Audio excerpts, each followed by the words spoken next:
ओम शांति। 1 अक्टूबर।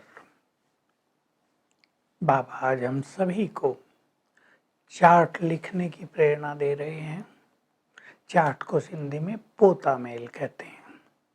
जैसे बिजनेस वाले रात को अपना अकाउंट संभालते हैं ना, उसको पोता मेल कहते हैं। तो हम सबको भी अपना चार्ट देखना है। आज बाबा की इस पर बहुत ज़्यादा मूल्य है। कह रहे हैं, तुम सभी आत्माएं हो, तुम भक्ति करते आए, वेद शास्त्र पढ़ते आए, तीर्थों पर जाते रहे, शिवलिंग की बहुत पूजा की, पर कोई भी मेरे से मिला नहीं। भक्ति उतरती कला है। ज्ञान से ही सद्गति होती है, ज्ञान से ही चढ़ती कला होती है। ज्ञान का सागर एक मैं हूँ, मुझे ही सुप्रीम सोल कहते हैं। मुझ में ही सारा ज्ञान भरा हुआ है। मैं तुम्हें रोज ज्ञान दे रहा हूँ। जो ज्ञान कल पहले दिया हूबहू वही देता रहता हूँ। कोई ये नहीं कह सकता कि बाबा सारा ज्ञान पहले ही क्यों नहीं दे दिया। क्लासेज होती है जैसे पढ़ाई में, तो ये पढ़ाई है तुम्हारी, ये यूनिवर्सिटी है। इससे तुम सारे विश्व का कल्याण करते हो। तुम यहाँ स्टूडेंट हो, मैं तुम्हारा सुप्रीम टीचर हूँ। तुम्हें बहुत नशा रहना चाहिए। हम गॉड के स्टूडेंट हैं, राजाई पाने के लिए पढ़ रहे हैं। बहुत ही बड़ी सुंदर ये नशे की बात है। इसमें पवित्रता की बात बहुत मुख्य है। कन्याओं की पूजा होती है, बाबा कन्याओं को मोटिवेट कर रहे हैं। कन्याएं तो अपवित्र बनी नहीं, तो उनके लिए सहज है। माताएं तो सीढ़ी नीचे उतर आई, गृहस्थी सब, उन्हें फिर सीढ़ी ऊपर चढ़ना है तो मेहनत लगती है। बाबा पूछ रहे हैं, श्री कृष्ण को महात्मा कहेंगे आज के कलयुगी मनुष्यों को? तो बाबा कह रहे हैं, श्री कृष्ण ही सच्चा महात्मा है, पवित्र है, बच्चा है। उसके ताज में मोर का पंख दिखाते हैं। मोर पवित्रता का प्रतीक है, नेशनल बर्ड कहते हैं इसको। तो श्री कृष्ण संपूर्ण निर्विकारी है। मोर और डेल विकारों से बच्चे पैदा नहीं करते। आंसू निकलते हैं मोर को, डेल उसे धारण कर लेती है, गर्भ हो जाता है। सतयुग में भी योग बल से संतान होती है, वहाँ विकार आदि होते नहीं। तुम देवता थे, पवित्र थे, तुम योग बल की संतान थे, वहाँ ये विकार कोई नहीं होता है। तो बाबा कहते हैं, इन विकारों को तुम्हें अब जीतना है। कई बच्चे इन विकारों से ही हार खाते हैं, गिर जाते हैं, क्योंकि योग बल नहीं है। योग बल के बिना काम विकार को जीता नहीं जा सकता। तुम्हें याद की यात्रा अपनी बढ़ानी है, उस बल को बहुत बढ़ाना है, तब तुम पवित्र होगे। इन विकारों पर तुम्हारी संपूर्ण विजय होगी। तो अपना चार्ट देखना है। हम गुस्सा तो नहीं करते, मारपीट तो नहीं करते, चोरी चकारी तो नहीं करते, बुरा तो नहीं बोलते, कोई आसुरी अवगुण तो हमारे अंदर नहीं है, विकार तो नहीं है। ये सब महापाप हैं। तुम डबल अहिंसक हो, अब पवित्र बनते हो। तुम्हें क्रोध भी नहीं करना है, क्रोध भी बहुत बुरा है। बाबा कह रहे तुम देवता बनते हो। देवता कभी किसी पे क्रोध करते हैं क्या? तो अगर तुम ऐसा अपना चार्ट रखोगे तो दिनों दिन तुम्हारी उन्नति होती जाएगी। चार्ट लिखने का अर्थ ही होता है अपने को सुधारना।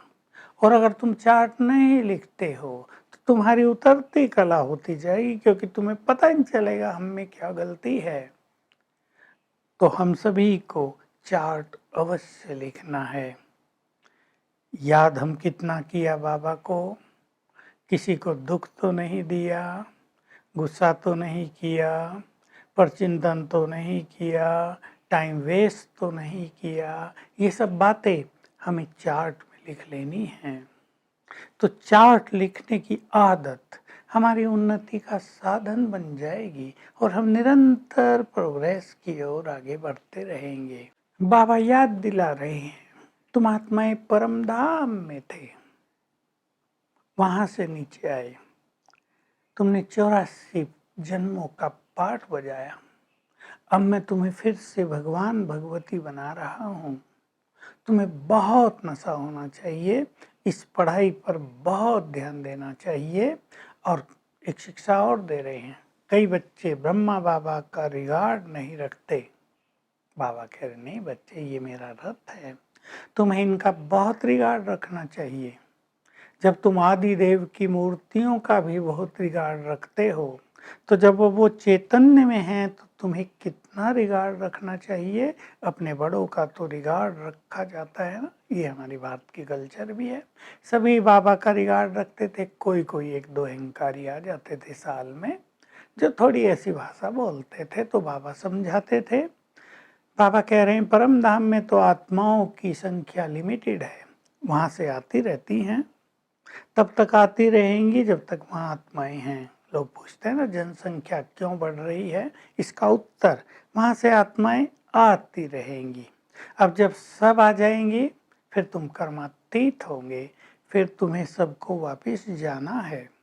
कर्मातीत अवस्था जल्दी तो नहीं आती है, उसके लिए तुम्हें बहुत मेहनत की जरूरत पड़ती है। बहुत योग लगाने से तुम्हारे विकर्म विनाश होंगे, तब अंत तक तुम कर्मातीत अवस्था को प्राप्त कर लोगे। तो तुम्हारा कहीं भी मोह नहीं होना चाहिए। बाबा सिखा रहे हैं, देखो पहले व्यक्ति का मोह अपनी पत्नी से होता है, फिर मोह बच्चों से बढ़ जाता है, फिर और संबंधों से बढ़ जाता है, फिर उनमें बंध जाते हैं।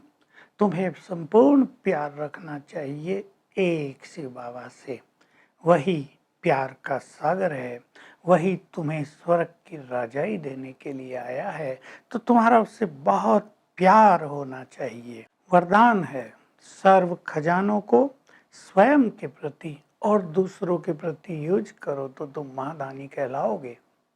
खजाने हैं हमारे, शक्तियों का खजाना, गुणों का खजाना, खुशी का खजाना, ज्ञान का खजाना, सुख शांति का खजाना।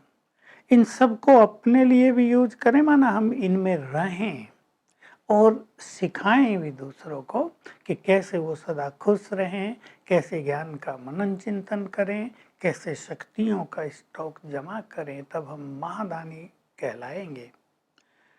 स्लोगन है, ज्ञान का मनन चिंतन करो तो तुम बहुत शक्तिशाली बन जाओगे। तो आज हम एक महादान का अभ्यास करेंगे।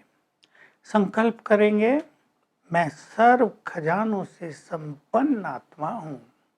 बाबा मेरे सिर के ऊपर छत्र छाया है और ये सर्व खजानों के वाइब्रेशंस चारों ओर फैल रहे हैं, और जो भी सामने आएगा, पास आएगा, वो हमसे खुशी लेकर जरूर जाए। Om Shanti. To watch Peace of Mind channel videos on YouTube, subscribe us on youtube.com/tvpeaceofmind. Just a click for a peaceful life.